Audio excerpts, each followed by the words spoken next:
best wishes to Taylor. Geno Smith, here you go. From the 25, down 3, $1:30 to go and 2 timeouts.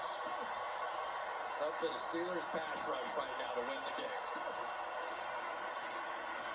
Smith, pressure comes, pass is caught on the sideline. It's Will Dissly out of bounds.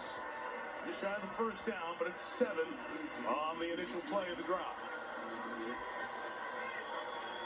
Because when you get in these situations, especially in this hurry-up situation, pass rushers wear down quickly. So if they can get a first down or 2, you have some real advantages.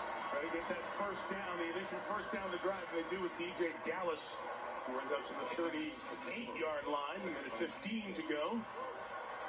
Yeah, and right now the Pittsburgh Steelers perfectly happy to stay back with these DBs. Wouldn't be surprised to see Seattle stay with the run. And they get another 29 yards or so from Myers, their kicker. Smith underneath. It is Dallas scoring through 2 tacklers to the 45. 55 seconds on the turning clock. The time more valuable than that gain right there. And the Seahawks wasted a few seconds until they took that timeout. 2-3 seconds you cannot waste in a 2-minute drill. And Seattle decides to hit the pause button at 52.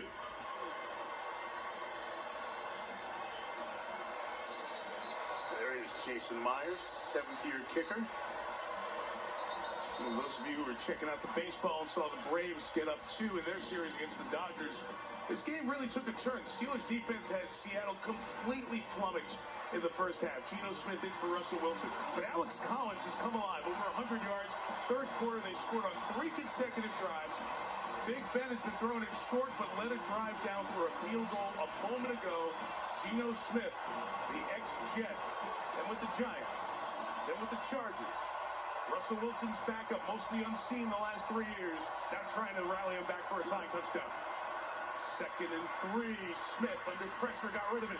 Good job by Dallas to bring it in. DJ Dallas, first down, but the clock keeps turning. Yeah, maybe a good job.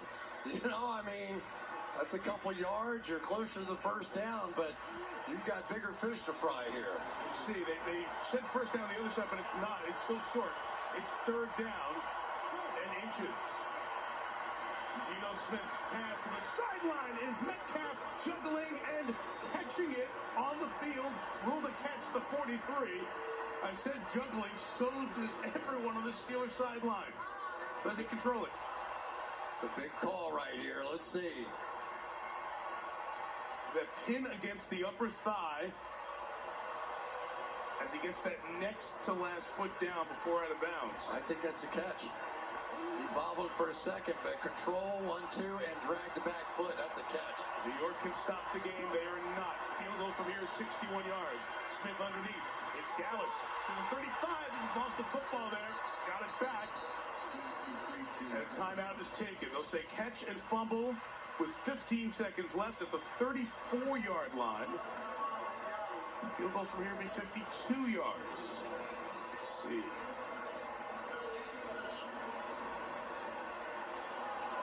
With 1-2 and then turn and do something, which is what it looked like the first look at that replay.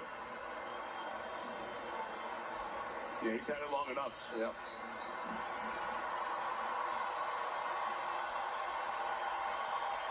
It's a real-time look at it. Terry, you say yes? Absolutely, Chris. Turns upfield is an act common to the game. 2 steps, control, catch, fumble. He fumbled it at the 35. He recovered it. So that's why the ball is at the 35-yard line. 18 seconds, no timeouts. Mike, you can work anywhere on the field, including deep, if you want to take a shot here and come back with your timeout. Here comes the slot blitz. Timeout, Pittsburgh. They've got 2 left. My bad.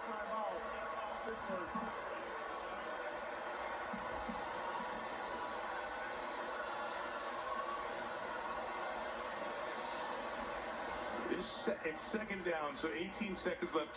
Can you complete something short, get up to the line, kill it?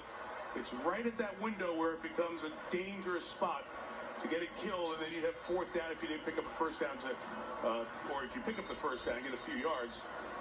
You still have plenty of downs to kill it if you can get it all done in 18, 17 seconds. It is one of those interesting possibilities, but I still say a shot into the end zone with the guys you have playing on the outside one-on-one against James Pierre at the top of the screen.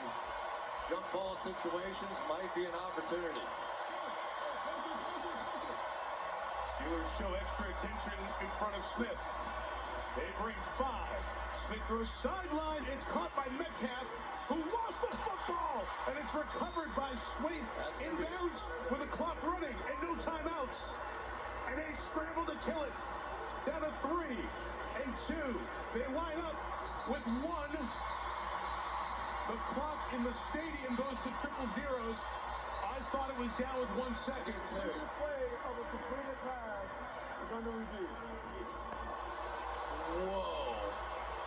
Well, you've got that on the sideline.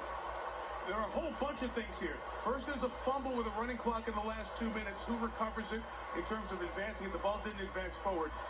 You also have, if you go to replay and have to fix or change something, there's a rundown off of that with the clock. So there are multiple things to look at. Let's go first to the play. I didn't even. He's got it. It's absolutely a catch. Covered there with 11 seconds. So I don't see anything there. Terry McCauley, please join us if there's anything you see on that play that they could be looking at. No, Mike, that's clearly a catch fumble. I mean, he ran upfield several yards. I tell you, give credit to Freddie Swain for understanding, not just getting the recovery, but sprinting that ball back in and getting those guys lined up again.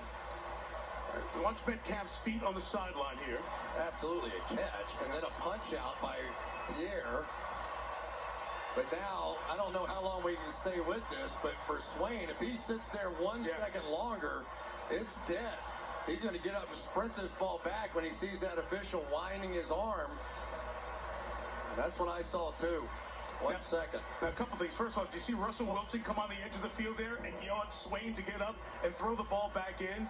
And then secondly, they said the previous play was under review, but then they ran the play with the clock stop. So, Terry, that brings a whole second factor in that I started to mention. Right. If the previous play is under review, then the game stops with 2 seconds before the ball's even snapped.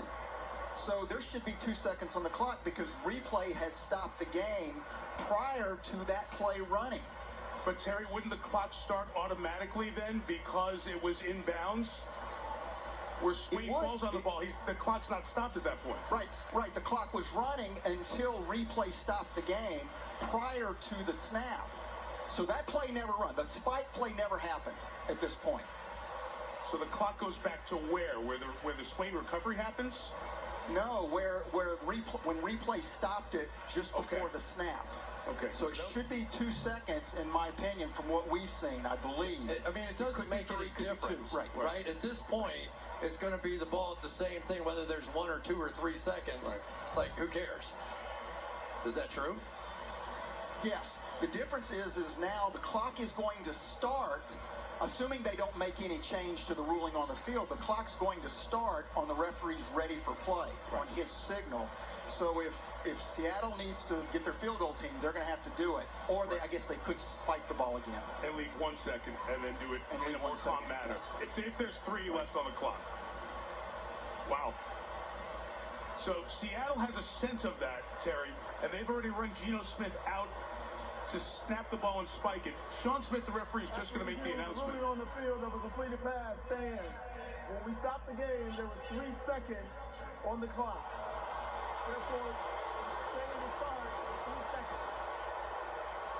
And it's significant because now you can have a relaxed effort at the field goal instead of the referee blowing the whistle, and you got to snap it right away. And the Pittsburgh fans are upset because they saw 000 on the stadium clock, and they thought the game was over. So they're thinking the review is to go to 000. And Mike Tomlin disagrees.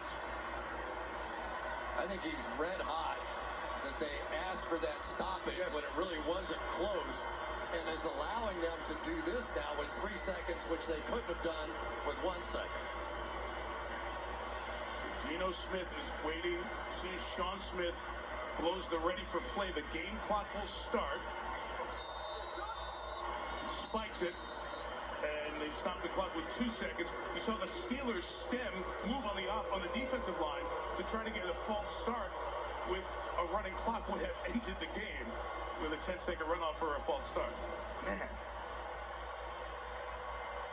Here's Sean Smith, the referee. You see there. Before the spike happens, he's going to jump in here. That was the spike with 1 second when the clock was running out. The replay buzzed him a beat earlier. So after all of that, this is for the tie from 43 for Jason Myers. On the way, tucked inside that left upright again, and we will go to overtime. Well, quite a finish to this one. So